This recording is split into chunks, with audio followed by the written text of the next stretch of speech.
bigger than the hell ring. Moves like you heard on the decks. Glover hold the court and give it to no suspect. Politics in the mix, like double Stuart Rich. Spinning tales from Black Wall Street, real life's the pitch. Donnie Glover Show, need more news. Donnie Glover Show, need more news. Welcome to BeMoreNews.com, the news before the news, where we uncover the truth. How you doing, man? It's Cardi Corners. And you a legend? I'm a legend. You're a legend here in Baltimore City. Where we at right now? We live in the 17, Pennsylvania Avenue. The legendary Pennsylvania Avenue. Man, the last time I saw you here, you were doing something just across the street here. What were you doing? Oh yeah, I had some food left over from an event. We brought it out. We fed a couple of people, man. Why you do that? Man, the love that God has shown me in Christ, man, it overflows. That's how it overflows. Yes, sir. Got more than we can use. Got more than we can handle ourselves. Try to let it flow. Let it flow to the Proud of you, man. Thank you. And we're proud of your son. Thank you. You watching BeMoreNews.com, the news before the news, where we uncover the truth. This is hotter than lava. Got that Midas touch. Stocks and blinders to the concrete. Finger on the pulse. Dropping wisdom like hope. Each word a joke. Donnie Glover Show. Be more news. Donnie Glover Show. Be more news. Donnie Glover Show. Be more news. Donnie Glover Show. Be more news. Walls painted black. History on lock. Blast the clock. Markets rising from ashes to gains. Donnie the narrator. Truth runs in veins. Donnie Glover Show. Be more news. Donnie Glover Show. Be more news. Donnie Glover Show. Be more news. Donnie Glover Show. Be more news.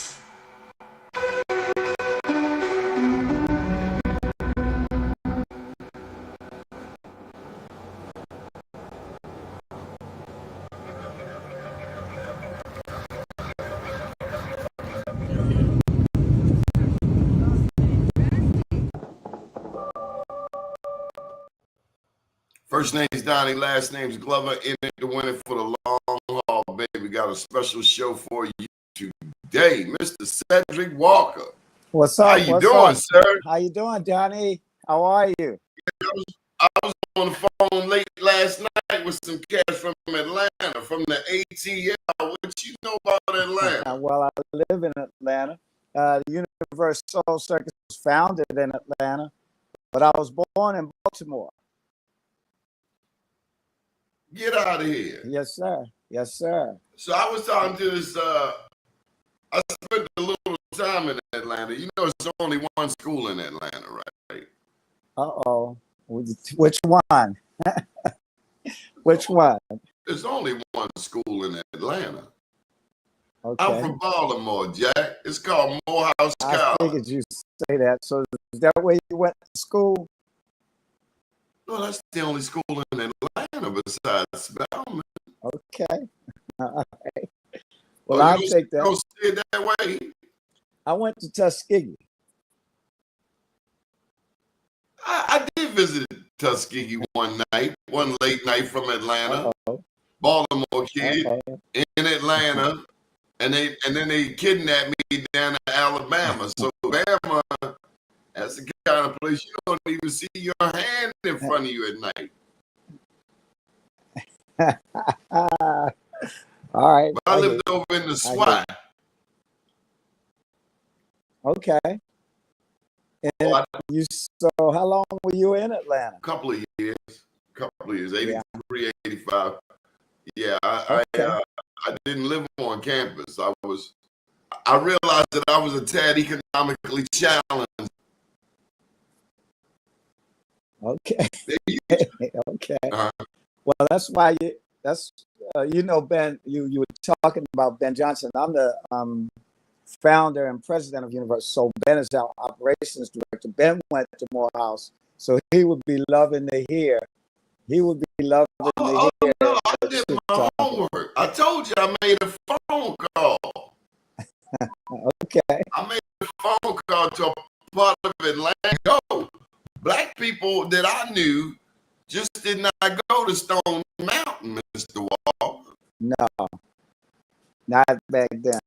Now they tell me Stone Mountain is like going Part of the around the community. way, and I'm like, Yeah, part of the community. Yeah, they it's say changed black a lot. people living all up in the Yeah, piece. yeah. They. Well, Atlanta is fast growing. You know how fast growing Atlanta is, right? So it expanded. Certainly expanded. I was there before I went to Tuskegee. I was there. My brother went. Um, well, he lived off campus, and I spent some time there, and it was quite small. Everything was.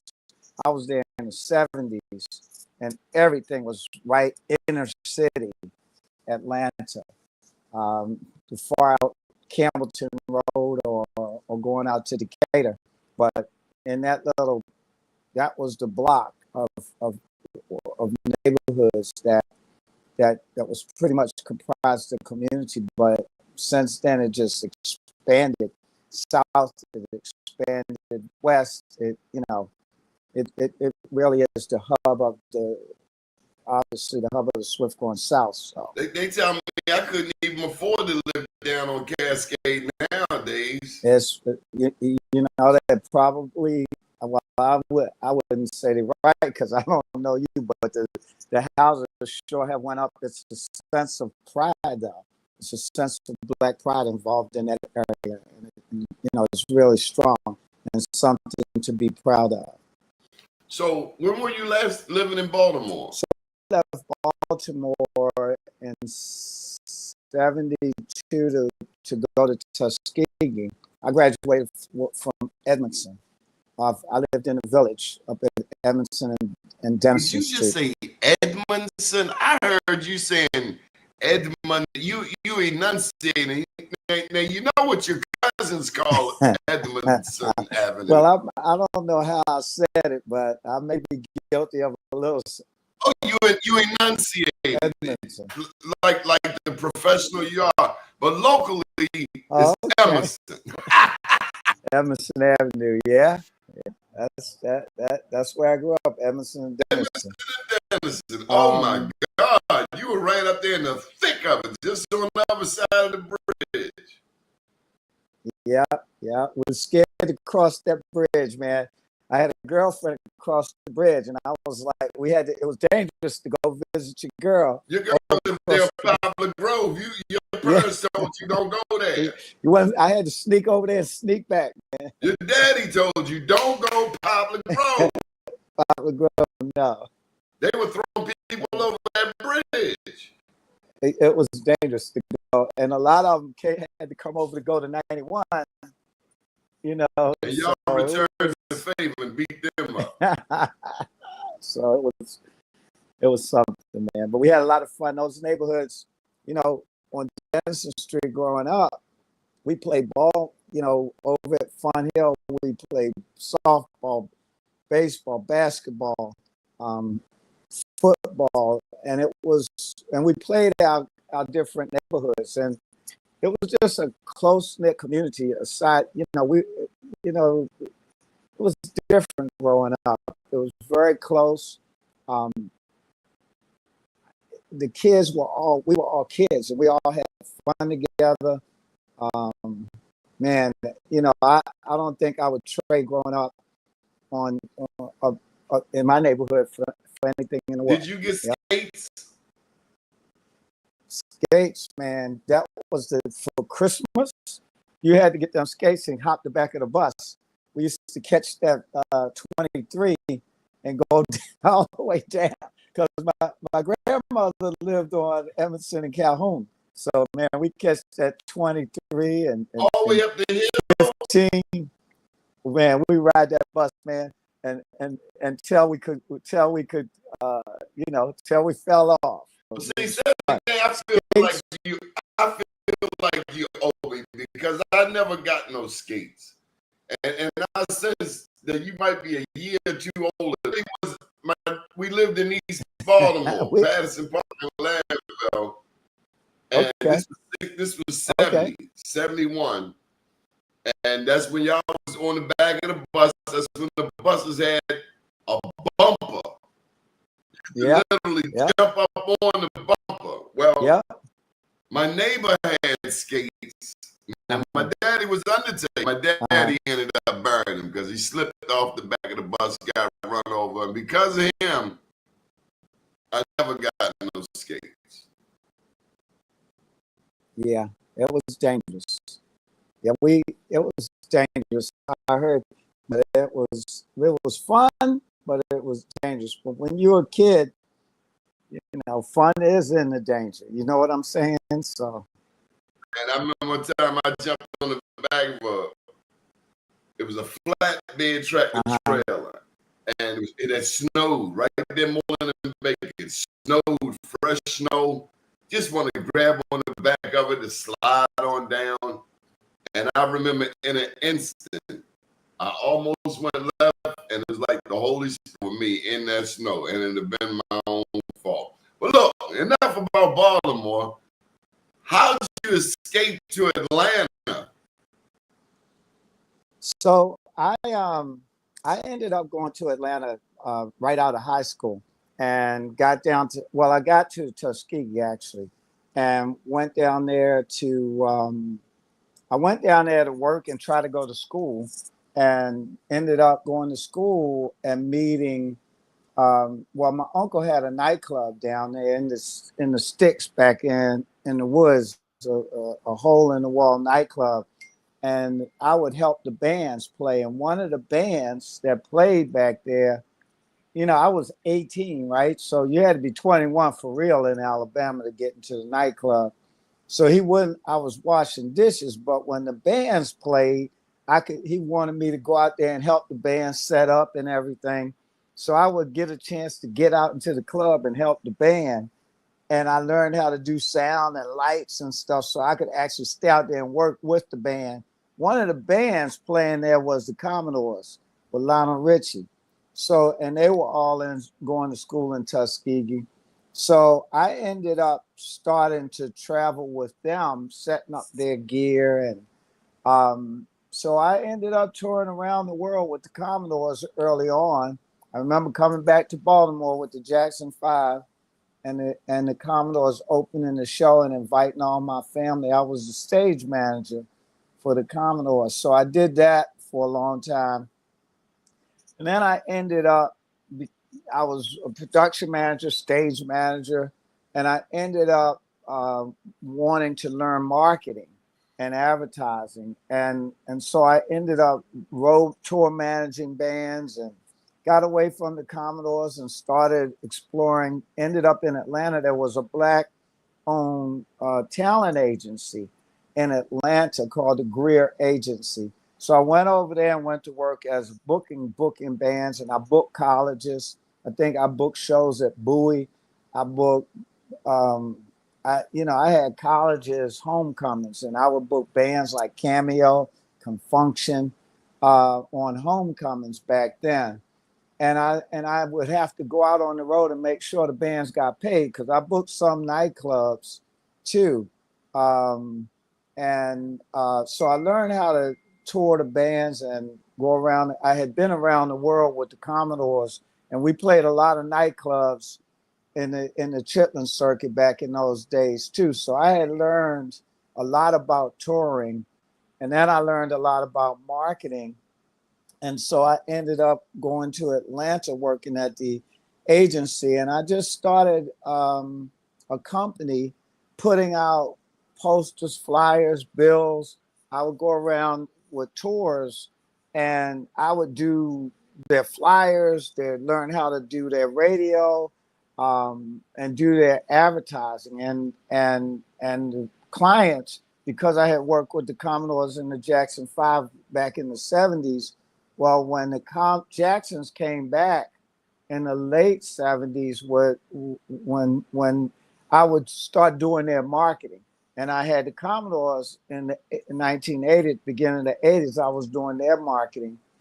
And during their marketing, I came up on this hip hop stuff. I was in Philadelphia, and I started seeing this underground music. And I ended up launching putting my first tour together, which was a hip hop tour. I met Russell Simmons, and we put together the first hip hop tour and breakdancing called the New York City Fresh Fest. And and that was my first stab at touring shows. Did that for a couple years, got involved in the hip hop real early. And then I started doing gospel theater. Okay. I got to jump in here, Mr. Walker, because you ain't leaving me no room for breaks. Now, number one, what was your favorite Commodore song? Well, I was back there with Brick. Well, I was back there with the instrumental. Our first song was an instrumental. What was your favorite Commodore song? I mean, I love Brick House. We all love Brick House, but the slow songs, man. Come on, man. Say what? The slow song. Oh, you talking about Easy and Easy Like Sunday Morning. My favorite one was the gospel song. Jesus is Love. I love that Jesus is Love. That's Were my favorite. you with them when they came up with that? I was in the studio that night. I remember when they were talking about it in the studio, and it was like a second thought. It was an afterthought, right? I was in the process of leaving when that happened. I just happened to be hanging out with them in the studio, but I think I had left by then. But they were in the studio, and I never forget it. It was an afterthought. We got to do this gospel song, right? It was the biggest hit on the album. Yes, it was. That's my song, man. It was the biggest hit on the album. Now, this lady said she likes Zoom. As I got older, I found out I didn't know the name of the song Zoom, but who don't like Zoom? All right, number two. Here's the second question, because you put a lot out there. Number two.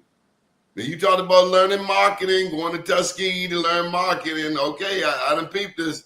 When did you learn how to collect your money from Black people? Because that's not something they teach at Harvard, at Wharton. You succeeded in Black business. You had to learn. I don't know if it was the Commodores, Michael Jackson, but you had to learn how to get your money from Black people. And not everybody can do that, because when Black people owe you, it takes your collection game. My daddy was Undertaker, and my first job was collections. You ever try to collect your money from people after you already buried their loved one? Well, you had to know how to get your money from Black people. Where was that light bulb moment? So one of the things, I'm in a very different business. The one thing I learned about our culture and us is that if you give them, from my side, from the entertainment presentator side, if you give them, first of all, our people are very careful about spending their money, so it took me 5 years to really break even with the circus. When I first did the circus, my inspiration was a circus with Black people. I wanted a circus that reflected Black culture and celebrated our positive achievements and uplifted our cultural contributions. That was it, and I was real rambunctious and excited, knew I bought a full-page ad in Atlanta Journal-Constitution. I spent all this money, launched it in Atlanta, and nobody showed up because it was Black. They didn't show up. Our people didn't care that, okay, as a matter of fact, they were running radio ads. Oh, I bet you he got a clothesline for a high wire and a mattress for the net.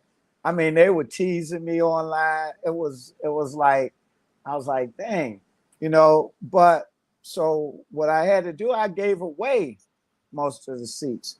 I would sell, I had 1,500 seats. I would sell maybe 100, 200, and I gave away 1,300. I gave away 1,200 tickets. In Atlanta? Yeah, everywhere. Baltimore, because I brought it to Baltimore because it was hometown the second year. That was like 6 cities the second year. but nobody bought no tickets. They were wanting to see, so I gave it away.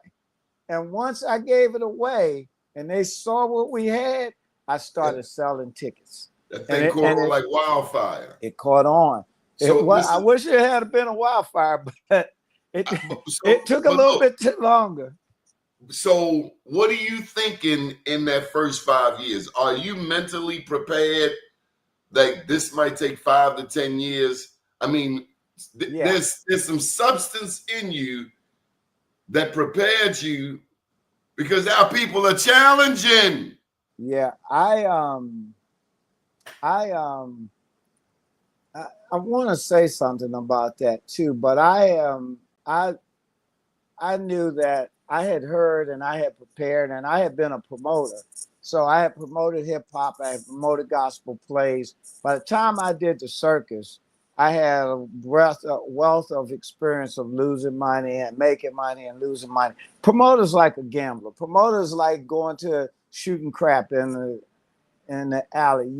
You might hit and you might not. You got to know what you're doing, but it's a big gamble. People lose fortunes. Mr. Said, I'm sure you had obligations. You had to pay rent somewhere, gas and electric. Were you independently wealthy and money wasn't a concern? So how'd you manage life with this dream? I mean, this is the crucial time, right? I mean, but you got God. I mean, let me just tell you straight up. When I've had times when, I mean, the first show I had made about $300,000 on gospel plays. We had Good Man Is Hard to Find, Wicked Ways, Mama Don't, Save My Money. First show cost me $900,000. Only brought in, I put the 300 up, only brought in 125. I lost damn near $1 million, right? But what made me know I was on to something? There was an old lady. She had to be 90 years old. And she came looking, where's the owner? Where's the owner? And I said, what about, first show, what did I do wrong? So the lady came up to me and she said, son, I'm so very proud of you. I can die now. I've seen something I never thought I'd see in my life. When that elderly person told me that, I had to go. I had to keep going. I mean, you came back up. When you impress somebody older that's lived as many years at 90, and they've said that you showed them something that they never thought they'd see, and that was a satisfaction point in their life, you got to keep going. That was it. You knew God was talking to you. And he stayed with me. It was time. I can tell you stories that you won't believe based on faith. First of all, when you take one step, providence takes 10. And you don't know you don't know what's going to happen to you. I just went for it. When you have something inside of you, God put it there. If you got a vision and a dream, God put it there. And he'll make sure it gets out. That's the bottom line. And you don't know what you don't know. But what you don't know can be the best thing in the world if you leaning in faith. Brother, you said it all. We are proud of you. You know what they call Emerson Avenue, right? No, what? EA. Okay. EA. All right. Yeah, they got a whole song about it. EA. Okay. EA. Woo! I got it. I gotta get it. I've been gone so long, but I went back home. I went back last week to a few churches there because we coming next week. We'll be in Baltimore. I'll be there. I'll be here to meet you. Yeah. So I'm looking forward to that. We're proud of you. Hey, listen, you just had a birthday, I understand. We did. I did. And I went roller skating. You asked me, did I get any skates? I went roller skating. Actually, that roller skating is coming back, man. These young kids When I first put on the roller skates, because I used to skate up at the Coliseum. You remember the Coliseum on Monroe? It's a little before my time. I'm Okay. 60. Okay. I'm 71, 72. I was 72 the other day. Happy birthday. You Happy know birthday. how, look, when you're young, you know how I just said that? I'm 71, 72. When you are 12, going to turn 12, you 13. Oh, or you moving the age up. When you in them 70s, I'm moving at an age back. I'm moving. How many of your homeboys still around? You know what? I hung out with David Murphy. You know David Murphy, right? The So newspaper man? yeah, that me and him grew up together. Have you seen his newspaper? Oh yeah, I was been supporting David and his newspaper from when he started it. Brother, you do not see a newspaper of that quality Yeah, anywhere. I remember he started in his basement on Dennison Street. I was 5'14". I think David was 5'16" or 5'18". I think he was 5'18". Yeah. Well, let me tell you something. The one thing I don't like about Emerson Avenue ain't got nothing to do with black people. It's them damn speed cameras, especially at Emerson Hill. Don't be going too fast. You better know EA, or you'll mess around and get 2 speed tickets trying to get down from the Village down to Hilton Street. Wow. I don't like the speed cameras, but other than that, Emerson Avenue is a beautiful thing. Baltimore is transforming. So you've told us about the aha moment, the overcome. Now I didn't even tell you. I talked to your peoples last night. Uh-huh. I'm gonna throw one name out at you, Robert Scott. Robert Scott. He went to Morehouse, and then he put me on the phone with Dwayne Cole. That's all of those guys are Ben's guys. Robert Scott. That's what they told me, and then they Those schooled are me. Ben. They told me that, but they schooled me to something that I did not know. What's that? Ain't no animals no more. So we are actually, and that was one of the most frightening things for me, because for years, we had animal acts, but PETA, started changing the laws. They went from picketing out front to picketing in the Congress and the legislators, and so you couldn't. I gotta throw this in there. That must have pissed you off, kind of like these bike lanes pissed me off here in Baltimore. They'd have took up all this land on the street. The street already this narrow. Then they add in a bike lane. Then they put these little pegs in the street to make it even more difficult. And the fire truck just say the hell with it all together.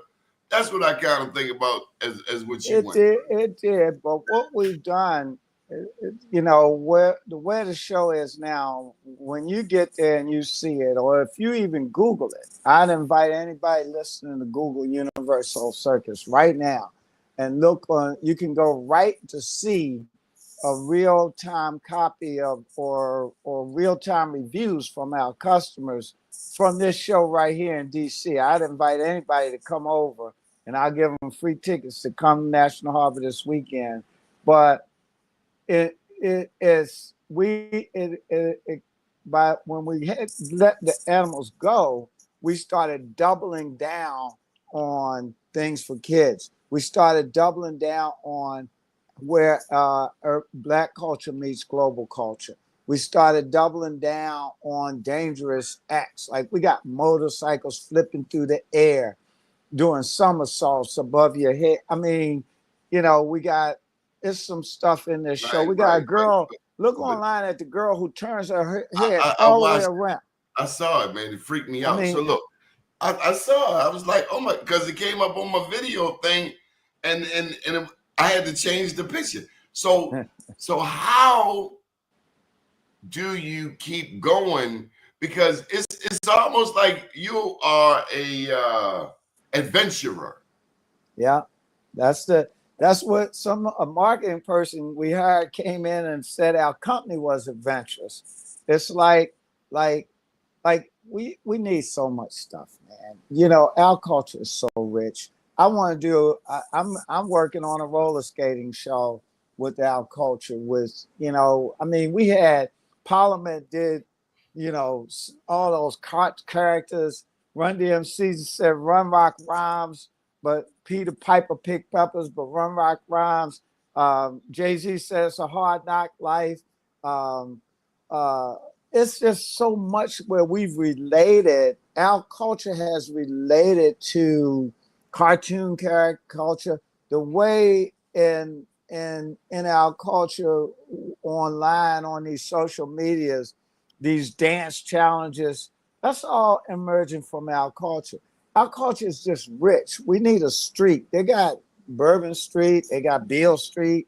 You need Motown, Soul Train, Harlem Renaissance, that Chitlin Circuit, Soul Food Restaurant. I mean, we rich, and we got to express that and celebrate that, and we've got to perpetuate it, and that's what I want my company to do. So I got a lot of work to do. The circus is tip of the iceberg, and that's what makes me keep going. So you mentioned the Chitlin Circuit. I'm looking for my book. I got a book on Black Wall Street. What you and it happened so fast. When you started the circus, I imagine you went to black strongholds, Chicago, Detroit. You went to black cities, I imagine. You're a very intuitive person, because what I did, you said a few things that touched on and made in your professional what you do. But when we put this together, man, I looked at the Underground Railroad. I went history. I studied black history from the black entertainment history from the turn of the century before we even launched the circus. I wanted to understand because the idea was it was about, we have all of these genres. We have jazz, hip hop, dance, theater. How do we put something together for the whole family? Because it ain't just about a circus. People say it's about the animals, but it's about our culture. It's about our families. It's about joining those generations, grandmother, father, daughter, son, and grandchildren, all sitting on the same row, enjoying each other and seeing themselves in the ring. That's what it's about, where you can see yourself in that center ring and be proud of what you see and celebrate our accomplishments. So that's what it's about. So this is a ministry. People, you know what? It's uplifting, and it was designed. I told you, I went back to the Harlem. I went back to the vaudeville. I studied and found out that black people trained horses and dogs, and that's what spurred the circus idea. Train horses, man. We won the Kentucky Derby first and the Preakness. We got edged out of them things. The Latinos then elbowed us out. But they trained them for live entertainment back in vaudeville. So I mean, it's so much. So let me hit you with this. At some point, you had to make a decision, and I see it. I can almost feel myself in them shoes. At some point, you had to make a decision, because if you study the history of blacks in entertainment, you know you had to face it. You had that fine line. Do I do buffoonery? Because the first things America wanted to see from us was like in that movie, The Birth of a Nation. They had blacks with big eyes and big lips and eating watermelon. So you had at some point make a decision. No, we're not doing that. We're not doing that Tom buffoonery, that tomfoolery. Well, that's what makes our company really, really, really, really, that's what we want. We want authenticity in entertainment, and the challenge that we have as a people, and then we've got to realize this, that we have other people write our story. And when other people write your story, they write it the way they see you. And they only see you at the surface. They see you as slapstick. They see you back in the Harlem Renaissance days. the Europeans came over, and so that was a big battle. That Buckeyes and all that, Uncle Remus, all that back in those days, that was a battle that they fought. That a lot of the Harlem Renaissance leaders, Langston Hughes and all those guys, had to fight that. And part of that battle, there was some European. What was his? There was some Europeans that came to America wanting to get the black entertainment. And what's the guy's name that led the Harlem Renaissance? He was president of the NAACP. W.E.B. No, Du back Bois? in the 20s, back in 1920. Du Bois? W.E.B. Du Bois. So W.E.B. had a crew, and they met with the Europe. They fought it. They were like, "No, we ain't doing that slapstick." And some Europeans came over to get some talent because they guarded that Harlem Renaissance, the Du Bois and his crew, and the European told them, they said, and Zora Neale Hurston also said it, that the black person can communicate with their body and with their language. And most people mistake that for buffoonery. And we can communicate seriously with our body language, and we're gifted with that. And that is, do not mistake that and play that down to buffoonery, which is what they were saying. But there was this has been a battle throughout time. The movie industry faces that. And I saw a movie, and I'm going to tell you something, man. It broke my heart. They did a movie on Soul Train. Soul Train was great. You know what Soul Train did for us? Soul Train allowed recording artists to be on TV for black recording, OJs, Gladys Knight. Soul Train showed the world dance and how innovative and stylish and fashion conscious we were. Soul Train introduced our movement, our body movement. Zora Neale Hurston said, we're a person that could be as quiet and calm in one moment, and in the next second, we could bring the house down with just body movement. That's who we are. Soul Train gave us that and gave the world that. And I saw a movie they did 2 or 10 years ago on Soul Train. And you know what they focused on? They focused on the dancers going to jail. They focused on Don Cornelius doing drugs. What the heck, man? You know, they focused on what they saw and believed in us. It was a black producer, but I tracked the money back to who financed it. And it was financed by the people who work with Dick Clark. And that's what they presented. That's Dick not Clark. what you should. All the black music he was all up on? I'm just telling you how brokenhearted I was. Some people you supposed to know, they ain't supposed to come on the porch, let alone come inside the house. They got to stay down there. They can't, yeah. I get passionate about it, man, because it's important. Our contributions are important. And Mr. Walker, you got a big book coming out, right? On your life, on the circus. God, you know what, man? I don't. I got too much.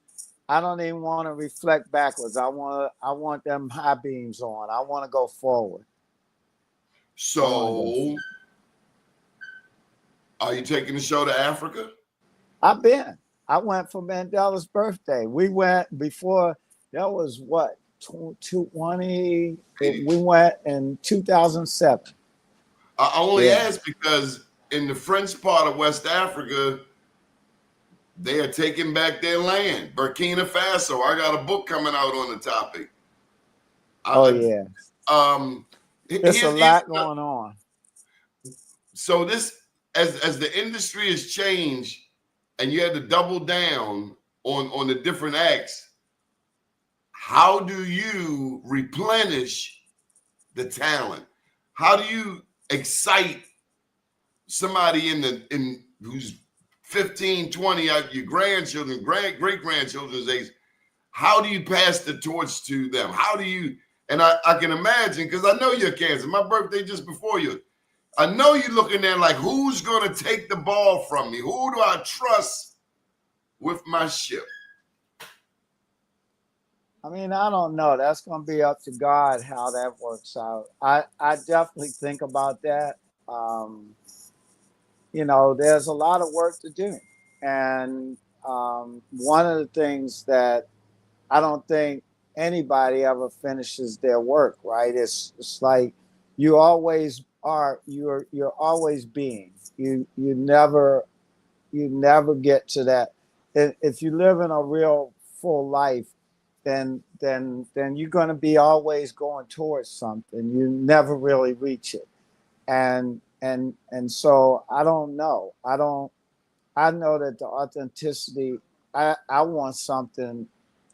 The underlying message I want out of this is that we're proud of who we are, and we acknowledge we have to acknowledge how accomplished we are, and then perpetuate that, not depend on somebody else to acknowledge that for us. And that's what my company, that's what we want. And if that legacy can, if that, and it can't be through the eyes of somebody else. I think they had a who was it? One of the actors did what's his name? He plays all those cool movies. Denzel. He was talking about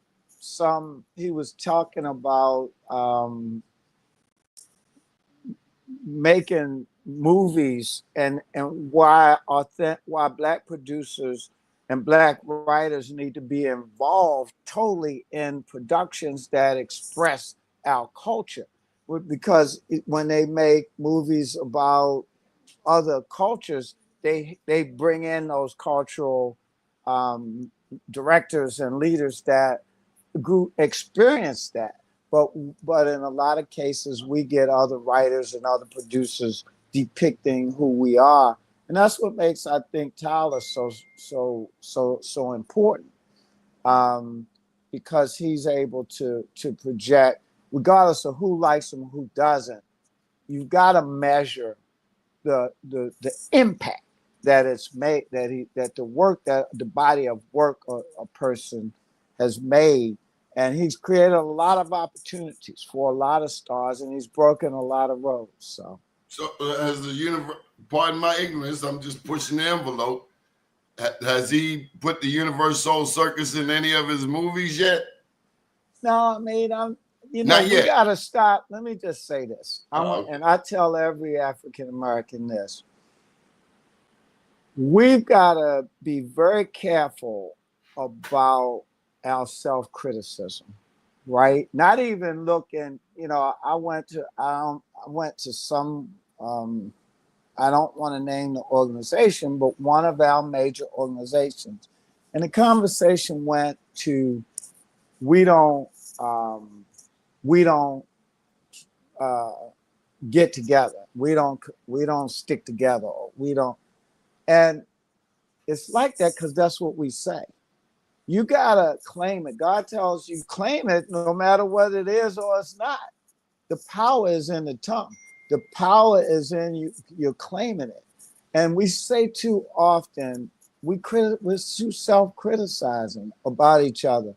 Tyler does what Tyler does, but his impact was phenomenal. So it, and so was hip hop, and everybody condemned hip hop. But hip hop, okay, there's this degree and that degree of everything. There's the good and the bad of everything.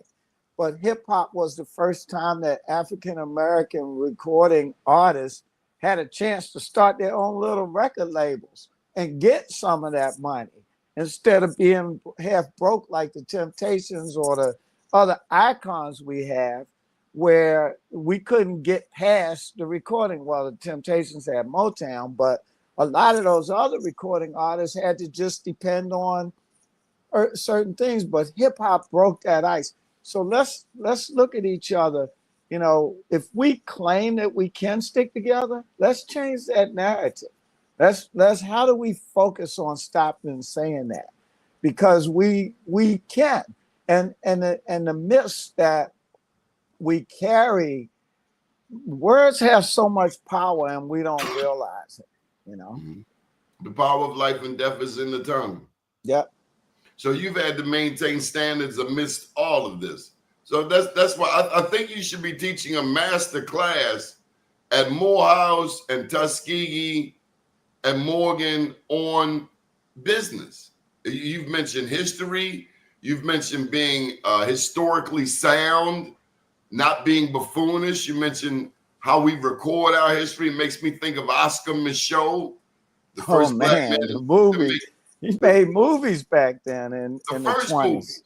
Yeah. And movies with integrity and character, because we want to see ourselves in a certain image. We don't want to see ourselves through the eyes of those who have caused us struggle. And you also understand the international and the spiritual aspect. And I'm glad that 90-year-old lady came by and kissed you on the forehead. She reminded you of the mission.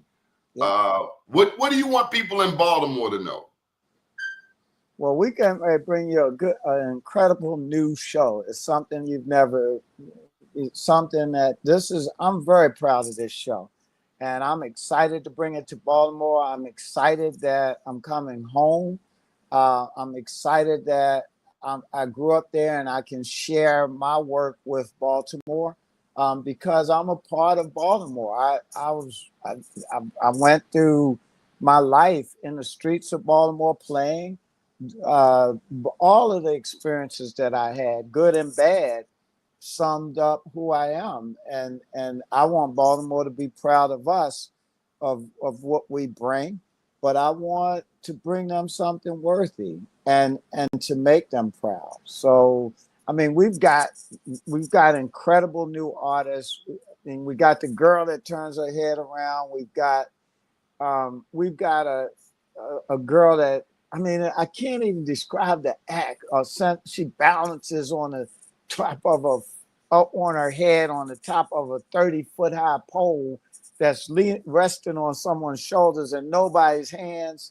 I mean, it's amazing some of the talent that we've collected from around the world that you've never seen, and that you're going to be proud to see where people that look like you have meet global culture, meet and share it. We've got people from Europeans, Asians, African Americans, Africans, West, East, South, Caribbean, South Americans working together in different acts. It's not like, I mean, our culture is that powerful, and this show is based in urban culture. It's based in Black culture, and we're sharing it with the world. So, I mean, the dynamics, the quality of the show, all of that, you're going to see some stuff that'll blow your mind. You already saw the girl.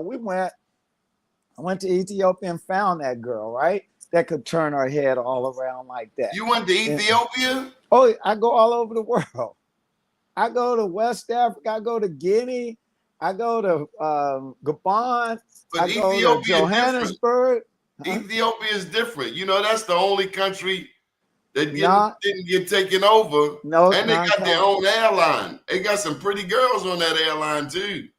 They got some pretty girls in Ethiopia. I didn't want to get off the plane. No.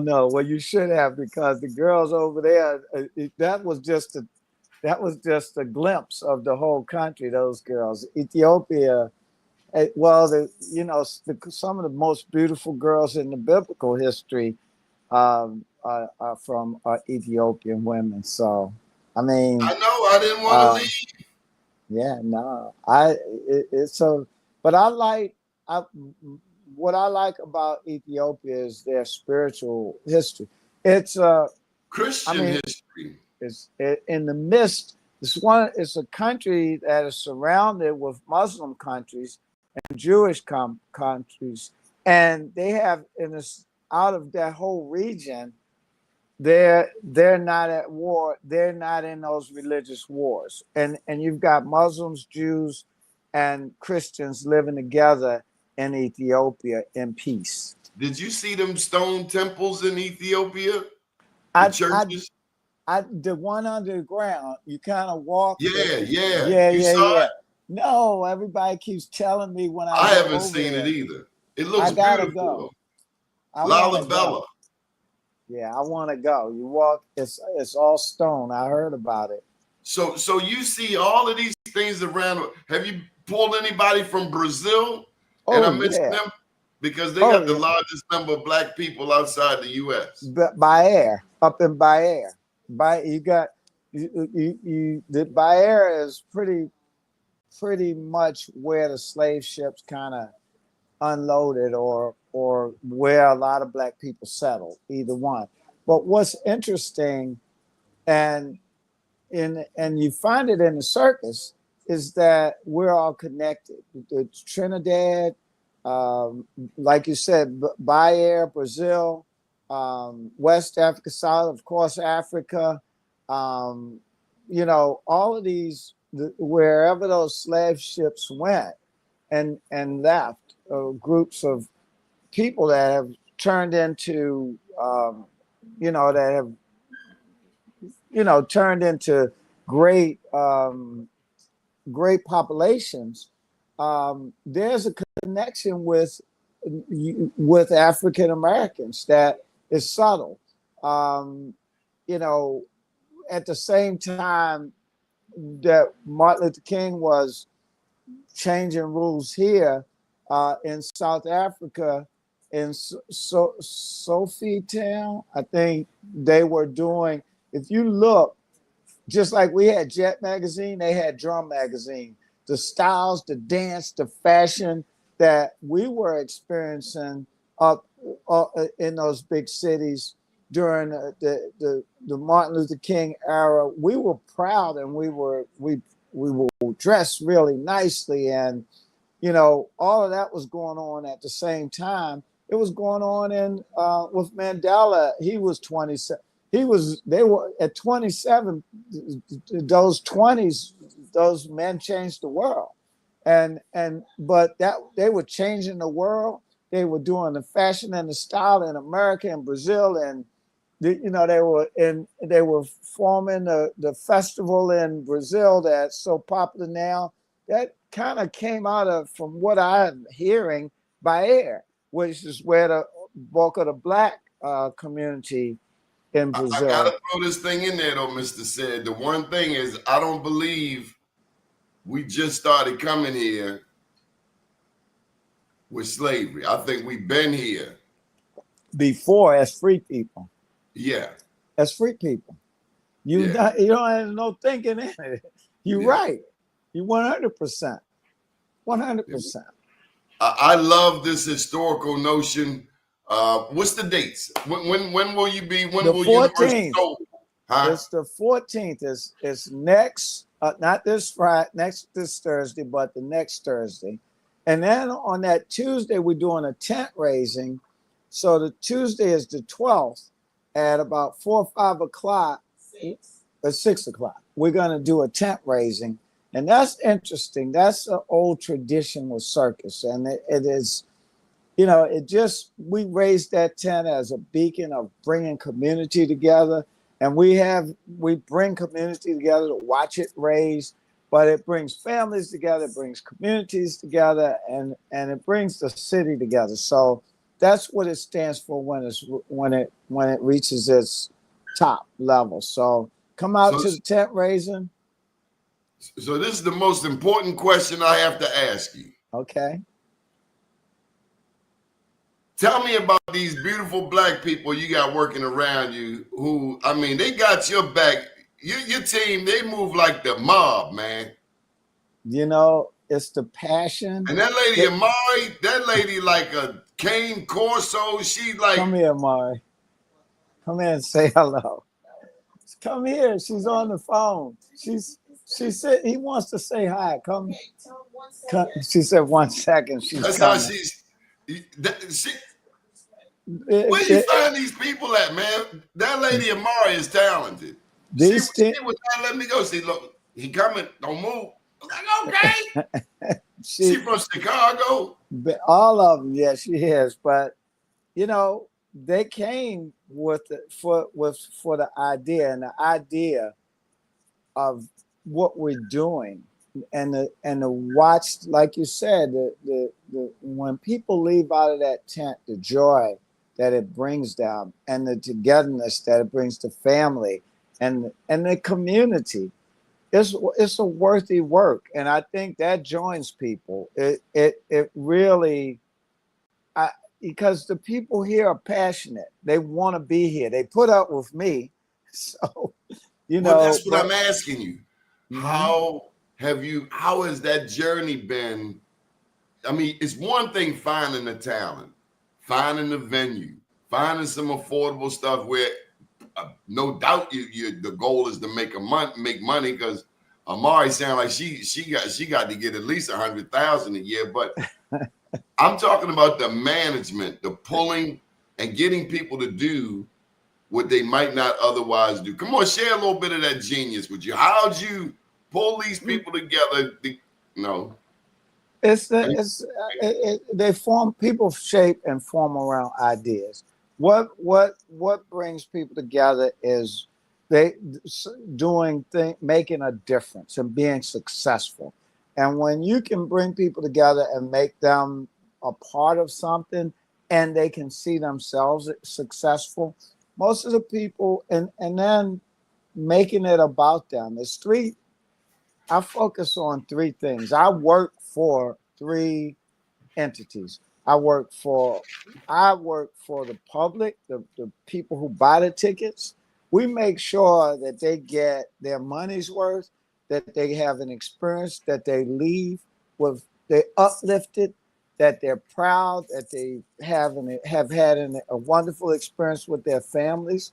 The second group that we really focus on and work and put everything into, and these are three balls I juggle at the same time, is the talent. We treat our talent and work hard to present them well, to get that crowd in front of them, so that we find good talent that makes the crowd happy and makes the crowd applaud them. And we put the right lights around, the right costumes. We work hard for them. And the next thing is the people that make all of that happen. And I work hard for them. I make sure that we make this tour. They all get paid no matter what. If it's one person in the audience or 2,000, they're going to get their checks. And I make sure that they're heard, their voices are heard. It's more about those three than it is about me. And I think that's the sense of importance. I'm not more important than what makes this whole thing work. And that is those three things: the audience, the talent, and the people that actually put it all together. And those are the most important things. UniverSoul Circus. Hey, listen. Circus. Hey, listen.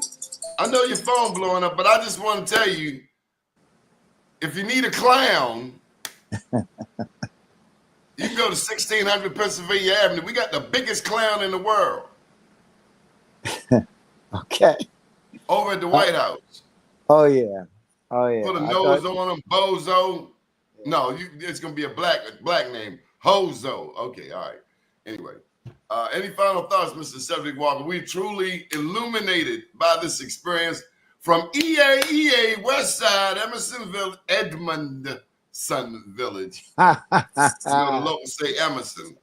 I gotta get that EA right. Well, it's a song. It's a song. It just I'm gonna get it. I'm gonna Google it when I get off. But I just want all the young people to understand that we all have dreams, and those dreams are given to us by God. So whatever you want to be, that want to be is what's the most important thing in your life. The desire that you have to be somebody, to make your contribution to the world. And being somebody can change based on your environment. I grew up in an environment where wanting to be might have been a drug dealer, wanting to be might have been something bad. And during those years, I wanted to be that. But as I got more exposure, and I'm telling all the older generation, if you can expose the kids to different things so that their wannabes change. Because my wanted to be changed from wanting to be what I saw on Edmondson Avenue to wanting to be what I saw around the world, what I saw a good businessman. But everything that you've learned, regardless of where you learned it from, whether I learned it on Edmondson and on the corner or in the biggest business meeting, those are your attributes. You can apply your knowledge and your experience in a good way or a bad way, but it's yours. And so I gotta ask you, who poured this into you? Was it a praying grandmother? Was it a stern daddy that had a belt, said be in here with them street lights come on? Who poured this wisdom into you? Who was it? All of that. My mother and my father. My father was just like you said. He had a belt and he wasn't playing. And my mother prayed and made sure that we followed the golden rules. And, it just, it's important. But I just want young people, because I did grow up in an environment that led me in the wrong direction. And I ended up, look where I am, and I used it all, and I'm proud of it all. I'm not, ashamed of any point in my life. And so you can be whatever, but I am what I wanted to be. And that came into my head through God, and it comes into each and every one of us. Everybody is a star. Man, they ought to write songs and music. So Mari ain't gonna show herself. Anyway, I'm proud of that. Hold on. You gotta say hello to that. Say hello. Just say hello. Come on, please. Just say it. She's on the call. Mari. She's on the call. I can show you her on the call. How you doing? She's on a call. She won't get off. That lady got your back. She is about her work. And good help is hard to find. Good help is hard to find. Good. Blessed.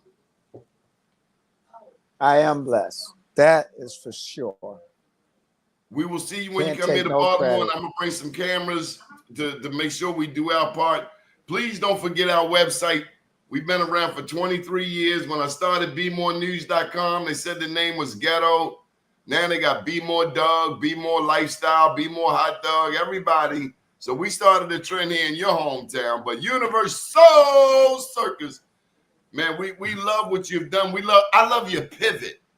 When they told me last night that the animals was almost like COVID to your industry and what happened, but you pivoted. Yeah, and we packing them in, and they loving it more. I'm getting better. It's incredible. I think it's God, because it's unbelievable. But we leaned into our culture. First, you can't fail. And the fact that you love that song, Jesus is Love, that's my song since I was a little boy. I remember that album. That's it. Okay. Thank you for joining us, big brother. And we will be at your circus, UniverSoul Circus. Shout out to Amari. All right. Have a great day. Johnny. Thank you. Bye-bye. Good morning, world.